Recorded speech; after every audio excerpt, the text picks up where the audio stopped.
Hello guys, so today's editorial is this does not count. Okay, now this is again on the count on the Bihar's you can say count, which we discussed pretty much yesterday. Also, there's a lot written about these uh, caste surveys that are being done. So today also something related to that. This doesn't count means writer is writing the title in the negative, that this doesn't count, this should not be included.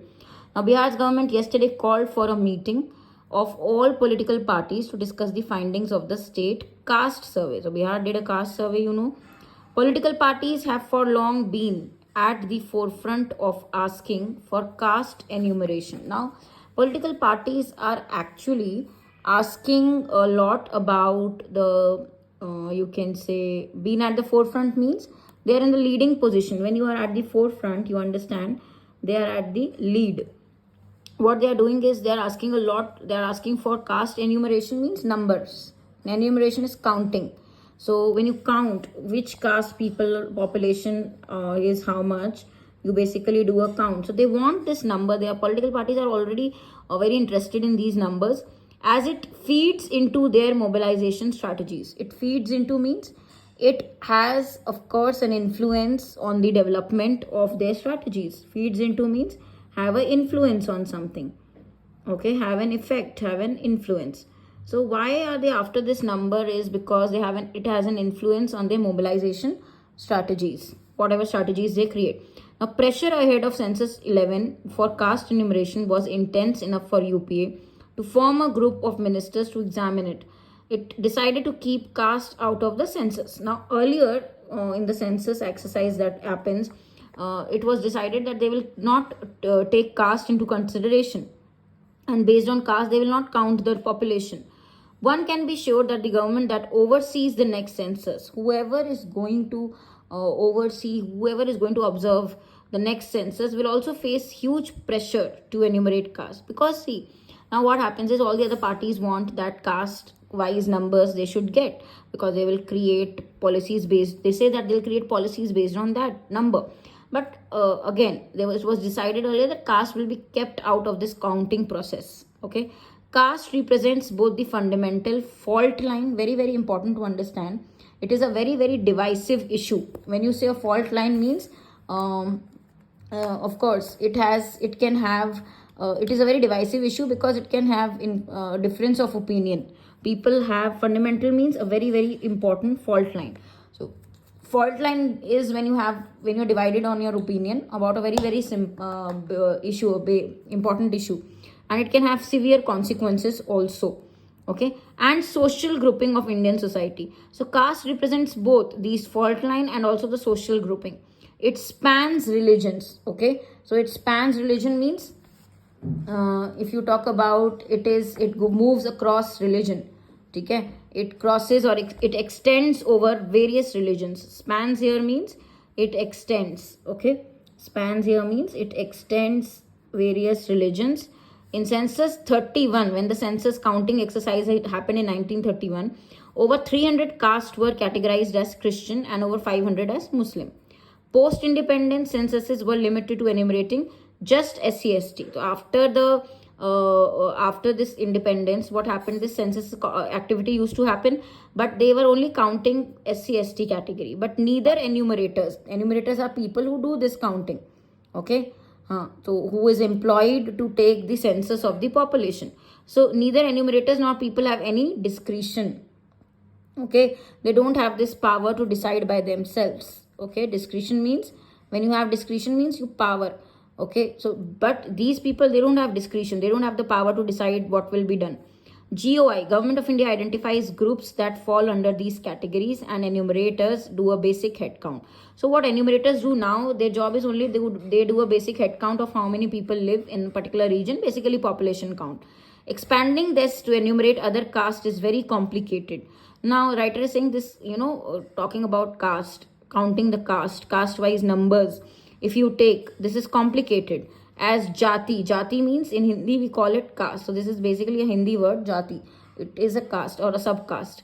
It defies, jati means it defies, openly resists standardization across regions. Okay, so when you talk about numbers based on caste, it kind of openly disregards, openly resist standardization that is done. Standardization means when you bring a similar kind of you can say feature for all the regions. Results can be bewildering, results can be very very confusing. If you see, bewildering is a very important synonym, guys, of confusing. I think we have discussed it a lot many times. So this can be very confusing. For example, 1931 census identified 4147 castes. There are so many castes in India. Around 2004 Indian Human Development Survey result led to a count of even more, 7372 castes. So there are too many. Okay, this can be very confusing. There is worry that a caste enumeration will lead to a breach of the 50% cap in reservation. It will also, if you do this, what is the negative, what is the disadvantages of caste numbers?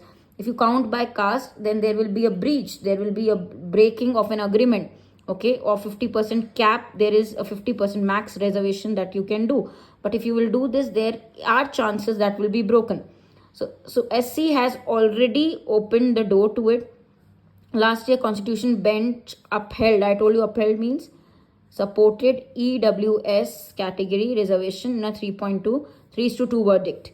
Minority opinion warned breaching the 50% cap for EWS may lead to the right to equality being undermined. Now if you will increase reservations like this, right to equality will be undermined. That is what is the writer's concern.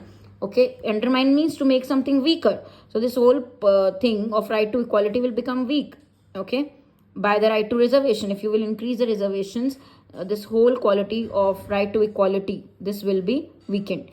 Intermingling of caste with political mobilization. Now what they are doing is actually, intermingling means they are actually mixing. Okay, intermingle means to mix. What they are trying to mix is this caste with their political policies, political mobilization and development, because they want to take advantage. So they are mixing caste with politics, okay, and this is making it hard for Indians to escape. What do they want to escape? Ascriptive identities, related identities. Okay, this is what is negative, that Indians are not able to actually escape or get rid of their related identities, and they are not treated as individuals. Very important line here, they must be treated as only individuals. Now they are always identified by caste. In India, that is a big problem. As a polity, as a population, we would be better off. Okay, as a polity, we would be better off in the sense, this phrase better off means we would be in a much more satisfactory condition. Okay, much better condition, in a more satisfactory condition with class, not caste. So the writer says we want class, we don't want caste as the locus, as the focus. Locus here means as a main point of political mobilization for economic development. So for economic development, if the politicians are doing this, they are doing caste surveys, they are dividing people into castes, they want caste numbers, it is not going to lead to economic development.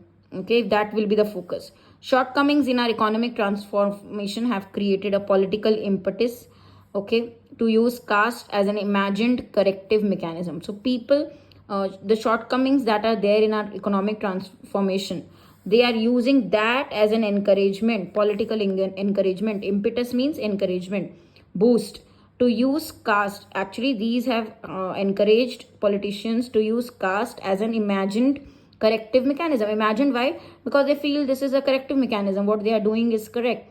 Okay, they want better economic development, so they will use these caste numbers and they will frame policies, which is totally wrong. Okay, the slow pace of intergenerational mobility. The pace means speed.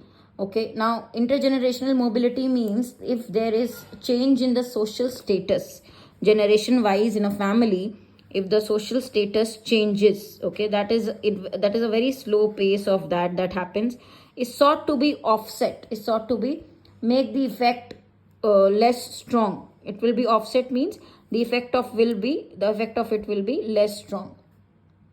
Okay, less noticeable, less strong. Okay, so basically the slow pace of intergenerational mobility is sought to be offset by more reservations. So you understand that this pace at which the slow pace of what is happening, okay, of the social status of family members changing from one generation to another is going to maybe less effective if you get more and more reservations. Okay. So even worst, right? For instance, State of Working India found that even between 2004 to 18, a phase of high economic growth, sons of casual laborers who could not change their economic status, okay, declined from 85% to just 69%. So now if there is a casual laborer, his son also will be that only, his status doesn't change a lot. So that is intergenerational mobility within the family, how social status changes from generation to generation, right? That is intergenerational mobility. Okay, so the pace of structural transformation cannot be increased by more slicing and dicing. You cannot bring big change. Structural transformation means big change by just dividing. Slicing and dicing means when you are dividing. Slicing and dicing means dividing the society into various castes. Okay, therefore caste should not be enumerated in a census. So totally writer is against counting the population, the people, based on their caste. So he's totally against it, opposing it, obviously opposing this. He's talking about all the negatives that will happen because of it. So it is a critical tone, you can say, critical tone, criticizing. Okay, so this is how you will do your particular understand your, you can say, para, right? I hope little bit is correct, and I'll try to give the explanation from tomorrow onwards a little bit early. Thank you.